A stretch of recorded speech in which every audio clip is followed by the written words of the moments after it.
Hello friends and fellow gamers, MKxJUMP here, and this week we have ourselves a new event for Idle Heroes. Halloween was fantastic. I hope you managed to get yourselves a lot of rewards, so hopefully this week can get you a little something as well. But for most of you, it's probably going to be a quiet one. Before we jump into today's event, let me give you a quick heads up. We've got the Idle Heroes 10-Star Cup coming up across this weekend. So across Twitch and YouTube, you should see me live at 8 PM UTC. So hopefully you guys can catch the action of a big PvP tournament involving loads of folks in my community using only 10-star heroes in Idle Heroes. If that sounds like your fancy, swing by and hopefully you'll see us live. Also, I'd like to give a shout out to this week's new patrons. So a shout out goes to General and Vladlands Vasilchenko. So thank you guys for your support.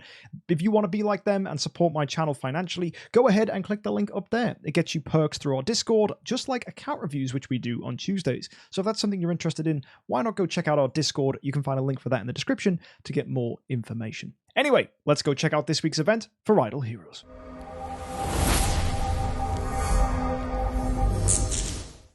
Every day for logging in this week, because we have Sky Labyrinth, we're going to be getting ourselves 15 mithril pickaxes and a super wishing coin. Make sure you grab these across the week to maximize your rewards. Now, the cool events for this week are pretty standard. We've got value packages giving gems, and we have mithril pickaxes and wishing coins, and as well you can buy this for contract story gems if you wish. This will all help you in the Sky Labyrinth to get rewards, and the brand new chests from last time are here again.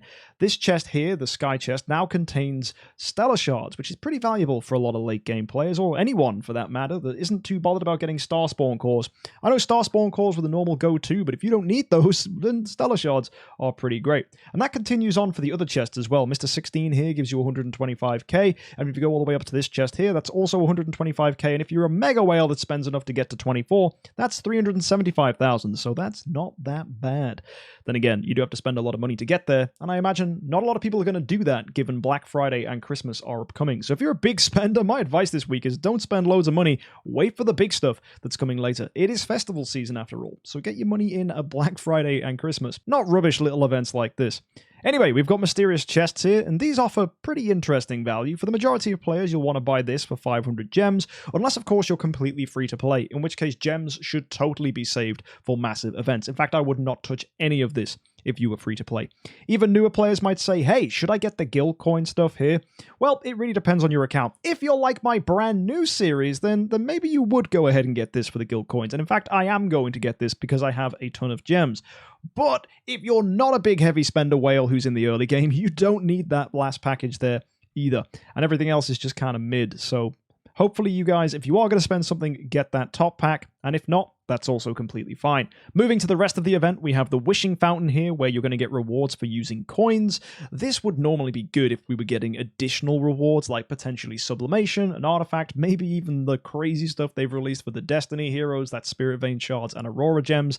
None of that's available, obviously, so it's just Ignis as a top reward. This is not worth using Wishing Coins in at all. We wait for big stuff. If you want an event that was really good, that used Wishing Coins, go check out Mid-Autumn from last month. That was phenomenal. We're probably not going to get a good wishing coin event now until at least the new year, so I think just hoard your wishing coins and wait for then. And finally, if you're a spender, we've got something good to enjoy. There's a Moonlight gift here, and this is giving the usual suspect rewards for something like a Star Expedition event. Early on, you're going to get 30 wishing coins and 10 mithril pickaxes, and for 500 VIP points, you'll get 300 Prism Starry gems and a luxury skin chest. That alone, I think, is really good value, so even if you're a budget player, I would probably look to spending 500 VIP XP this week, probably like on a monthly card or something. Just buy something you were going to buy anyway. For a lot of people, that could even just be as simple as picking up the monthly Carnival card.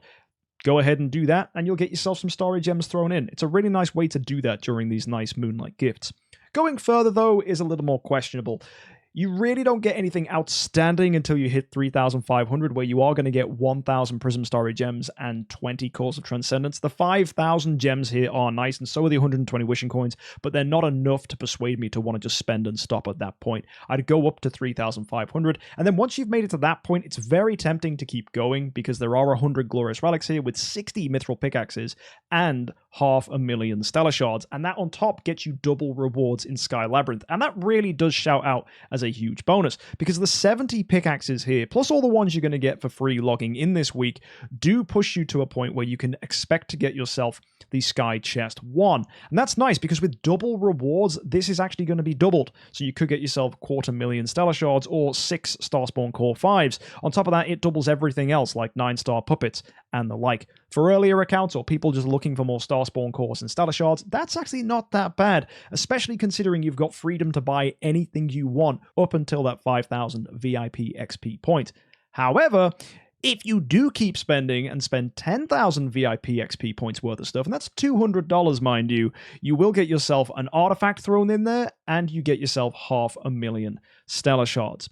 If you needed starry gems, and that was something you were after on your account, then I would go ahead and probably do this if you were going for those starry gems specifically. If starry gems aren't something you want to top up on your account, because maybe you're not chasing after an A-tier hero, which is completely fine, by the way, you don't need to spend tons of money on this game, then maybe you want to go ahead and rethink spending on this to the deep levels of going up to 10,000. The only exception is if you're an early spender who wants to accelerate their progress quickly. You guys don't actually get starry gem exchanges to a high rate in the auction house. I've definitely learned that the hard way with my new account. So perhaps you might want to go for cores here, because that's a lot of 5-star food relative to how much you'll already have on your account. You're not going to be doing that all the time, though, I promise you. You'll probably transition across to starry gems at some point, but really there's no pressure to spend at all here. It's just a nice way of adding a few more stellar shards, a few more crystals, an artifact, and a bunch of Sky Labyrinth stuff in. This is a mixed bag. Some people will go for it, some people won't. It's completely fine, and it's not going to ruin your day if you don't. Really, if you were considering spending $200 but you weren't sure, then maybe you just want to go ahead and save for something like Black Friday or Christmas in the future, or heck, just save your $200, guys. That's a lot of money.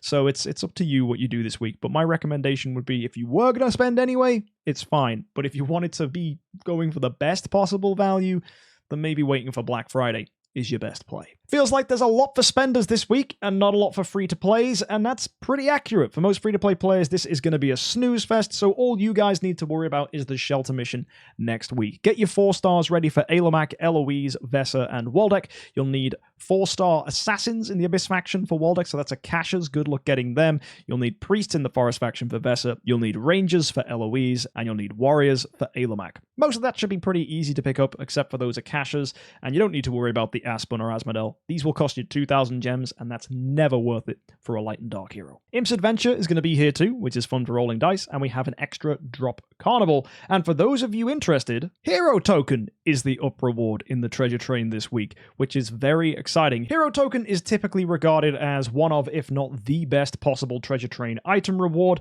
and that's simply because these apply in every game mode. Most, if not all of them, are just class specific. So take, for example, this hat here that increases the control immunity offset of mages. That is fantastic for both Jara and Betty, as they are mages who crowd control. So that hat is very good. But also, if you go ahead and look at just the classic rewards for doing this and getting lots of items, it's a whopping load of fixed attack and fixed HP. And fixed stats are excellent for having heroes survive in the Star Expedition, or just being able to deal more damage by having a much larger attack stat on your hero. So just in case you happen to have 150 tickets, perhaps you had some left over from last week's event, for example, you can go ahead and use those to go all the way up here for this month and get yourself a pink chest reward, along with all the other rewards along the way. So best of luck to anybody that plans on doing that. Anyway, that's it for this week's event. Not a lot going on, really. Fairly quiet, and if you're a spender, a nice Moonlight gift, but there's no obligation. Best of luck, everybody, this week, and if you want to catch more event reviews like this, go ahead and hit that subscribe button, as I will review and explain to you every Idle Heroes event when it goes live on a Friday. And as well, why not join us for the Idle Heroes 10-Star Cup this weekend? Hopefully, I'll see you in the live stream. Until next time, guys, have a fantastic week, and of course, happy idling.